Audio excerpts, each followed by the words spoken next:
भाजपा के सांसद एवं बिहार के वरिष्ठ नेता संजय जायसवाल ने कहा है कि मोदी सरकार ने ऐतिहासिक काम किया है। उन्होंने आरोप लगाया कि कांग्रेस के समय वर्ष 2009 से लेकर 2014 तक महंगाई, भ्रष्टाचार और घोटाले चरम पर थे, लेकिन 2014 से 2026 तक मोदी सरकार ने ऐतिहासिक विकास कार्य किए हैं। इसके अलावा आर्थिक स्थिति सहित देश ने हर क्षेत्र में तरक्की की है। इसी वजह से तीसरी बार एनडीए की सरकार सत्ता में है। मैं यूपीए के समय भी सांसद रहा हूं और एनडीए के साथ भी 12 वर्षों से माननीय प्रधानमंत्री जी के साथ सांसद रहा हूं। जब 2009 से 14 का समय मैं याद करता हूं तो केवल और केवल घोटाले ही खुलते थे।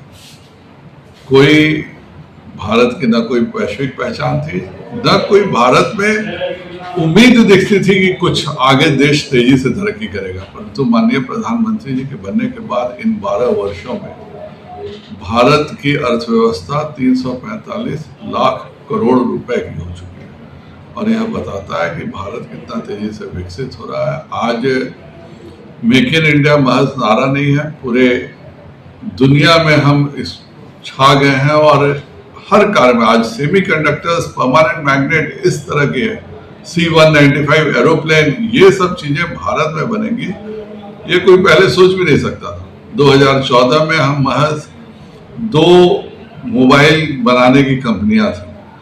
आज हम 52 अरब रुपए का मोबाइल अमेरिका को आईफोन निर्यात करते हैं।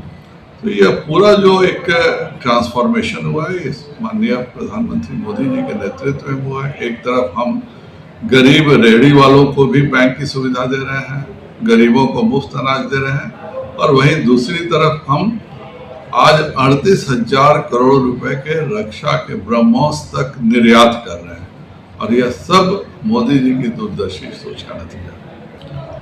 सर, पश्चिम बंगाल में जो चुनाव हुआ उसके बाद तृणमूल कांग्रेस पार्टी बिखर रही है और बांग्लादेश से जिस तरह से सीमा विवाद चल रहा है, जो फेंसिंग लगाई जा रही है। सीमा विवाद नहीं चल रहा। जो बांग्लादेश के नागरिक हैं उन्हें तो हर हालत में वापस लौटना ही होगा। अच्छे से चले जाएंगे, जो सही सलामत वापस लौट रहे हैं वो अपना सामान लेकर के लौट रहे हैं, अपने पैसे लेके लौट रहे हैं। अगर सरकार डिटेक्ट, डिलीट और डिपोर्ट वाली पॉलिसी करेगी तो उनके हाथ में कुछ नहीं आएगा। इसके कारण बांग्लादेशियों में इस बात का खौफ है कि भाई हम अभी निकलेंगे तो सारा सामान अपना लेके जा सकते हैं, अपने सारे पैसे लेके जा सकते हैं। इसके लिए वो जा रहे हैं। तो ये बांग्लादेश राइफल्स का और ये बांग्लादेश के नागरिकों का प्रॉब्लम है। हमारा तो बिल्कुल स्पष्ट मानना है कि जिस दिन से भाजपा की सरकार बनी है उस दिन से पूरे देश में जो बांग्लादेशी थे, जो कि बंगाल के सर्टिफिकेट के कारण रह रहे थे, उन सभी को डिटेक्ट भी किया जाएगा, उनके नाम डिलीट भी किए जाएंगे और उन्हें हर हालत में बांग्लादेश डिपोर्ट भी किया जाएगा। सर, बांग्लादेश जितनी आंख दिखा रहा है, आपको लगता है कि अमेरिका कहीं न कहीं उसमें साजिश कर रहा है? जिस तरह से अमेरिका की सेना बांग्लादेश में पहुंची है और कोई साजिश नहीं है। वो सेंट मार्टिन चाहिए था और उसके कारण जो भी साजिश हुई वो अपनी जगह है। भारत अपनी संप्रभुता की रक्षा के लिए किसी का भी मोहताज नहीं है और हम जिस निर्णयों को कर चुके हैं कि हम डेमोग्राफी चेंज नहीं होने देंगे बॉर्डर की।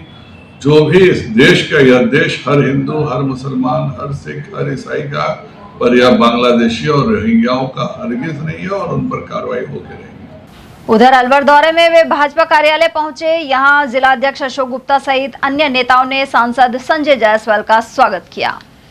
उधर प्रधानमंत्री नरेंद्र मोदी का 12 साल का कार्यकाल पूरा होने के उपलक्ष्य में अलवर के भाजपा कार्यालय में संकल्प सभा का आयोजन किया गया। इसमें मुख्य अतिथि बिहार के चंपारण लोकसभा से सांसद संजय जायसवाल रहे। इस अवसर पर उन्होंने बताया कि जैविक खेती को बढ़ावा देने के लिए केंद्र सरकार प्रयास कर रही है। इस अवसर पर जिलाध्यक्ष अशोक गुप्ता ने मुख्य अतिथि जायसवाल का स्वागत किया, जबकि मंच संचालन महामंत्री ऋषिराज शर्मा ने किया। दीप प्रज्वलित कर कार्यक्रम की शुरुआत की गई और राष्ट्रगान गाया गया। सर, लोकसभा में जो चुनाव थे लोकसभा के, उसमें कुछ कमी रह गई थी, पूर्ण बहुमत नहीं मिल पाया था भाजपा को।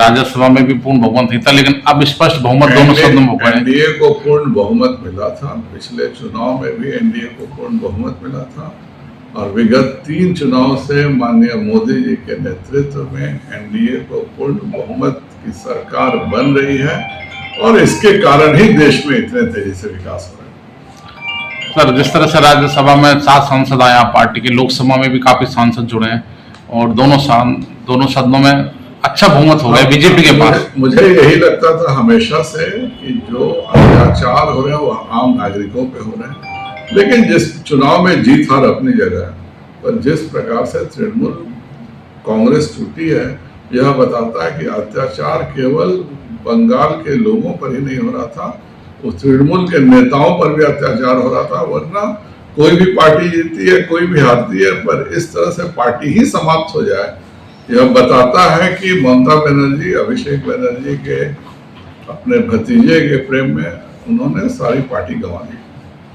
सर, कौन कौन सा सरकार नए कानून लोकसभा में लेकर आएगी? अभी सरकार का 3 साल है, क्या क्या योजना अभी 3 साल की? इसका तो आप समय का इंतजार कीजिए। सर, बिहार की पॉलिटिक्स के बारे में क्या कहेंगे? बिहार में हम ऐतिहासिक जीत हासिल किए हैं, 202 सीटें जीते हैं 243 में, और यह बताता है कि माननीय प्रधानमंत्री मोदी जी का कितना विश्वास आम जनता करती है, और उसके साथ ही बंगाल का 208 सीट जीतना। हम लगातार काम कर रहे हैं, ईमानदारी से काम कर रहे हैं, और उसके नतीजे आम जनता दे रही है। सर, बिहार में अब तो सम्राट चौधरी जी मुख्यमंत्री हैं, बीजेपी के मुख्यमंत्री, अब तो विशेष पैकेज और विशेष विकास कम से कम बिहार का होना चाहिए। शुरू से विशेष पैकेज हमें मिला है, कहीं से कोई दिक्कत नहीं हुई है। आज बिहार की अर्थव्यवस्था का बहुत बड़ा हिस्सा केंद्र सरकार से मिलता है, मिलता रहेगा।